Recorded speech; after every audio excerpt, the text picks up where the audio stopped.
Here's something that should bother you. Two people get the same job offer, same role, same company, same qualifications. One of them says, "That sounds great. When do I start?" The other says, "I'm really excited about this opportunity. I was expecting something closer to X. Is there any flexibility there?" The first person leaves $5,000, maybe $20,000 on the table every single year, and they don't even know it. The second person, they probably got it. Studies show that 85% of people who negotiate get at least some of what they ask for. So why doesn't everyone do it? Here's the thing. It's not what you think. Most people, if you ask them why they didn't negotiate, will say something like, "I didn't want to seem greedy. I was just happy to get the offer. I didn't want to risk them pulling it." These sound like practical concerns, but they're not. They're rationalizations. Stories we tell ourselves after the fact to explain a decision we'd already made emotionally. Because here's the truth. The offer almost never gets pulled. Recruiters spend months finding candidates. The idea that asking for more would make them walk away is, statistically, almost never how it plays out. And seeming greedy, the hiring manager across from you expects you to negotiate. Some of them lose respect for candidates who don't. So if the practical reasons don't hold up, what's actually going on? The real reason is identity. Specifically, a conflict between who you are and what negotiating requires you to believe about yourself. When you negotiate a salary, you're not just asking for more money. You're making a claim. You're saying, "I am worth more than you've offered me." And for a lot of people, especially people who grew up in environments where money was scarce, or where asking for things felt shameful, or where they were taught that hard work speaks for itself, that claim feels arrogant. It feels unsafe. It feels like a lie. There's a term in psychology, self-advocacy, discomfort. It's the gap between how we'd fight for a friend and how we'll fight for ourselves. Tell someone their friend deserves a raise, they'll make the case passionately. Tell them to make that same case for themselves, suddenly they go quiet, because advocating for a friend carries no ego risk. If they say no to your friend, you weren't rejected. But advocating for yourself, that's different. That rejection lands personally. And so what do people do? They preemptively protect themselves. They don't ask. They rationalize the decision as practical or polite, and then they go home and wonder why they feel vaguely underpaid for the next 3 years. Here's what makes this worse. Salary isn't a one-time event. It compounds. If you don't negotiate your first job and accept $55,000 instead of $62,000, your next raise is a percentage of $55,000. Your next job offer will anchor to your current salary.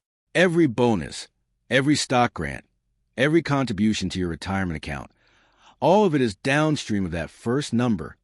Financial researchers have estimated that failing to negotiate your starting salary just once can cost you over $1 million in lifetime earnings.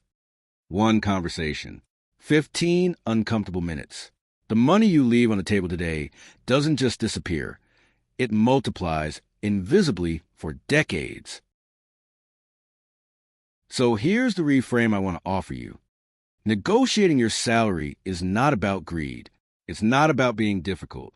It is a professional skill, one that employers fully expect, and in many cases quietly admire. When you negotiate, you're not being aggressive. You're signaling that you understand your value. You're demonstrating the exact same skill, confident, reason advocacy, that they're going to need from you on the job. Think about it this way. If you can't advocate for yourself in a low-stakes negotiation with someone who already wants to hire you, can you negotiate a vendor contract? Can you push back on a client?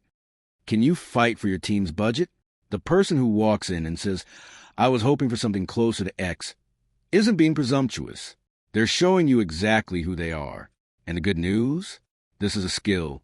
It can be learned. It can be practiced. The discomfort doesn't go away completely, but it gets smaller every time you do it. The next time you get an offer, I want you to try something simple. Don't say yes on the call. Say, "Thank you. I'm really excited about this. Can I have a day to review it?" That's it. That's the first move. You're not committing to anything. You're just creating space. Then you research the market rate.